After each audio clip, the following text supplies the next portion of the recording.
I hope that the conference gives people an opportunity to meet one another, to hear other people's ideas, to hear their own ideas get voiced. So it's a place where we can share. And I think when people are sharing, they're learning, and when they're learning, they're growing. And that, I think, takes you to a place where you're a more experienced person, whether it's in life or whether it's in this facet of our business, the film business. I think when people get together, there's a shared experience that enriches everybody. So I hope that's what people get out of this conference this weekend. I think you come here with an open mind, and you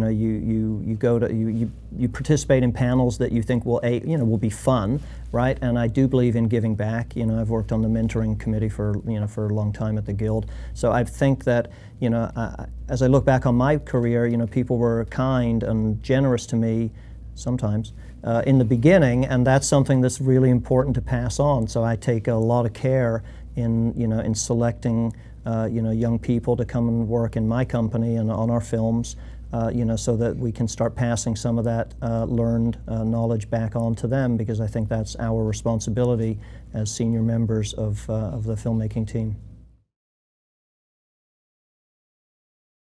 3 top tips. I would say pay attention, work hard, and always learn.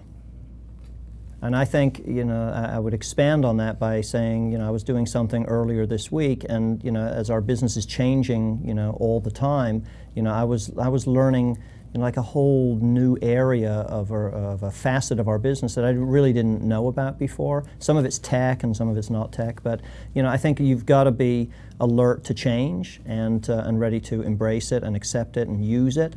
Or alternately not use it because it may not be right for a particular project. But I think you've got to have a willingness to be open-minded and continue to learn and expand your own ability. Well, I think producing is changing, although it's got the same basic components. I think working in today's marketplace has changed.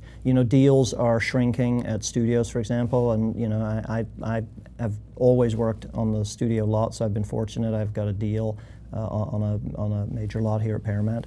But I think people are changing the way they work, right? People are working, and not just in the movie business, but people go to Starbucks and they do their work there, and they carry their script under their arm, and they work out of their car. So I think the days of having big lavish production deals at studios are for the most part retreating, and that's not a bad thing in my opinion, because it forces you to focus your energy and your resources in a more surgical way.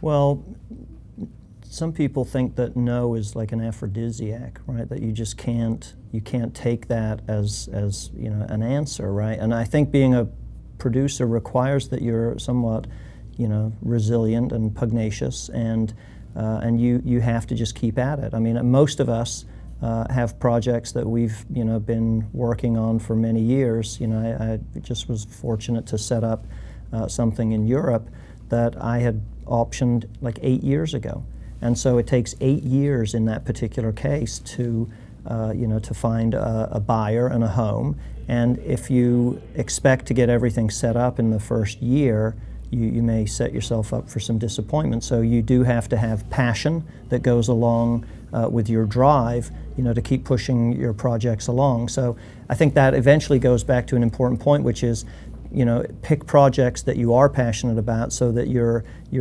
in with those projects for the long haul, and that you have every intention of pushing them through to completion. Well, I don't think we'll talk about the ones that you'll never do again, because who knows, there's those guys are my friends. But in terms of, the favorite projects, I think they all have some special place in my heart. I mean, I loved, in capital letters, Saving Private Ryan. It was just, a happy, wonderful experience from start to finish. We knew, from the very beginning, just from script to delivery, that there was something very special going on with that movie, and I could tell you stories that frankly would make the hair stand up on your arms of things that happened on that story, and you just go, okay, what's going on here, right? So that one was really a special time, I think, for everybody involved. And certainly the Transformers movies have taken up a large part of the last 10 years of my life, and I'm really proud of those, and I think they've had a serious impact on a lot of kids of all ages around the world. So those have been very special to me as well. I would say for any producer, whether they're experienced or moving up, be passionate about your work and be nurturing of the projects. I think of all of our projects as as our children, as corny as that sounds. They all require love and attention and nurturing and feeding and care and guidance and all that.